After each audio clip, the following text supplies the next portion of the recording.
Hello my dear students, 60 classes में आपका स्वागत है।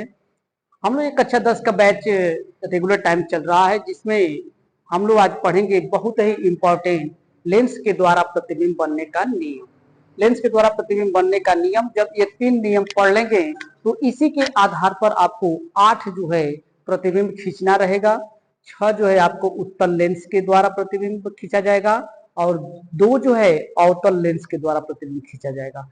8 प्रतिबिंब रहेंगे टोटल और इन्हीं 3 नियमों को लगा करके खींचा जाता है। तो इसमें प्रथम नियम, इसमें हम लोग पढ़ेंगे प्रथम नियम। प्रथम नियम, फर्स्ट रूल। प्रथम नियम कहता है कि इसमें एक हम लेंगे उत्तल लेंस, जो किनारों पर पतला था बीच में चौड़ा होता है, उसे हम उत्तल लेंस कहते हैं। और इस पर एक खींचा जाएगा मुख्य अक्ष और एक जो है अवतल लेंस लिया जाएगा, जो किनारों पर मोटा तथा बीच में पतला होता है, उसे हम उत्तल लेंस कहते हैं, अवतल लेंस कहते हैं। तो यह लेंस का द्वारक हो गया। इस पर भी एक मुख्य अक्ष खींचा जाएगा, ये सभी पर, और मुख्य अक्ष पर दर्शाया जाएगा। यह आपका पहले पृष्ठ के लिए प्रथम फोकस, दूसरे पृष्ठ के लिए द्वितीय फोकस, ये द्वितीय फोकस के लिए द्वितीय फोकस और दूसरे ये पहले पृष्ठ के लिए प्रथम फोकस हो गया। अब यह दर्शाया गया है। अब इसी पर जो है हमें प्रकाश की किरणें 3 तरह से आती हुई प्रदर्शित होगी और 3 तरह से ये जाती हुई प्रदर्शित होती है। तो ये प्रथम नियम में कहता है कि मुख्य अक्ष के समांतर चलने वाली प्रकाश की किरण। अब यहाँ से ये मुख्य अक्ष के समांतर चल रही है प्रकाश की किरण। ये मुख्य अक्ष के समांतर चलने वाली प्रकाश की किरण लेंस से अपवर्तित होने के पश्चात वह द्वितीय फोकस से होकर चली जाती है। ये आपका इसमें बन गया। फिर इसी तरह से कहता है कि मुख्य अक्ष के समांतर चलने वाली प्रकाश की किरण लेंस में अपवर्तित होने के पश्चात वह अपसरित हो जाती है। क्या हो जाती है? अपसरित हो जाती है। ऐसा प्रतीत होता है कि यह प्रकाश की किरण F2 से जाती हुई प्रदर्शित होती है। अब इसी तरह से ये प्रथम नियम हो गया। अब फिर इसका द्वितीय नियम पढ़ेंगे। तो इसका द्वितीय नियम क्या होता है? देखिए, द्वितीय नियम, इसमें भी आपको एक उत्तल लेंस बनाना है। एक उत्तल लेंस बन गया, एक लेंस का द्वारक खींचेंगे और लेंस के बीचों बीच भाग से एक मुख्य अक्ष खींचेंगे। यह आपका प्रथम फोकस हो जाएगा, यह पृष्ठ का द्वितीय फोकस हो जाएगा। ठीक इसी तरह से एक जो है हम अवतल लेंस बनाएंगे, जो किनारों पर पतला तथा बीच अवतल लेंस जो किनारों पर चौड़ा था बीच में पतला होता है, उसे हम अवतल लेंस कहते हैं।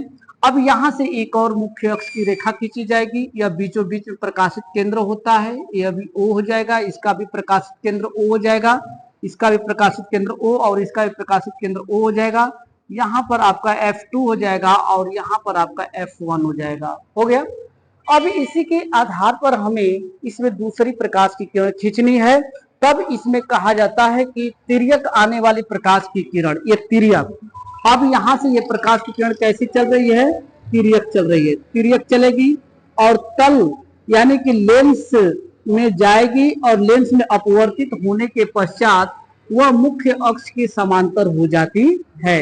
अब मुख्य अक्ष के समांतर हो गई। फिर इसी तरह से इसमें भी दिया गया है कि तिर्यक रेखा से यानी कि आने वाली प्रकाश की किरण लेंस में प्रवेश करती है और लेंस से अपवर्तित होने के पश्चात मुख्य अक्ष के समांतर हो जाती है। लेकिन इसमें कह रहा है कि ऐसा प्रतीत होता है कि यह प्रथम फोकस पर जाकर के मिलती हुई प्रतीत होती है। फिर इसी तरह से आपको तीसरा नियम खींचना है, एकदम ठीक तीसरा नियम। उसी तरह से यहाँ पर तृतीय नियम हो जाएगा। तृतीय नियम होगा, यहाँ पर भी एक हम उत्तल लेंस बनाएंगे। किनारों पर पतला था बीच में चौड़ा होता है, इसे हम उत्तल लेंस कहते हैं। यह लेंस का द्वारक हो जाएगा और लेंस से एक बीचों बीच भाग से खींचा गया एक मुख्य अक्ष, यह लेंस का प्रकाशित केंद्र O हो जाएगा। यहाँ पर पहले पृष्ठ के लिए F1, दूसरे पृष्ठ के लिए F2 हो जाएगा। उसी तरह से यहाँ पर भी एक हम अवतल लेंस खींचेंगे जो किनारों पर पतला था बीच में, और किनारों पर मोटा था बीच में पतला होता है, उसे हम अवतल लेंस कहते हैं। अब यहाँ से एक मुख्य अक्ष खींचा जाएगा, ये बीचों बीच भाग में ये लेंस का प्रकाशित केंद्र O रहेगा, यहाँ पर F2 हो जाएगा और यहाँ पर F1 हो जाएगा। अब यहीं से कह रहा है कि मुख्य अक्ष के समांतर प्रकाश की किरण चली, F1 से चली, और फिर कह रहा है कि आने वाली प्रकाश की प्रकाशित केंद्र से होकर बिना विचलित हुए सीधी रेखा में चली जाती है, बिना विचलित हुए सीधी रेखा में चली जाएगी। फिर यहाँ से भी यह प्रकाशित केंद्र से बिना विचलित हुए सीधी रेखा में चली जाती है, वही कहलाता है आपका क्या, तृतीय नियम। अब ये तृतीय नियम हो गए, 3 नियम हो गए, लेंस के द्वारा प्रतिबिंब खींचने के 3 नियम बन गए।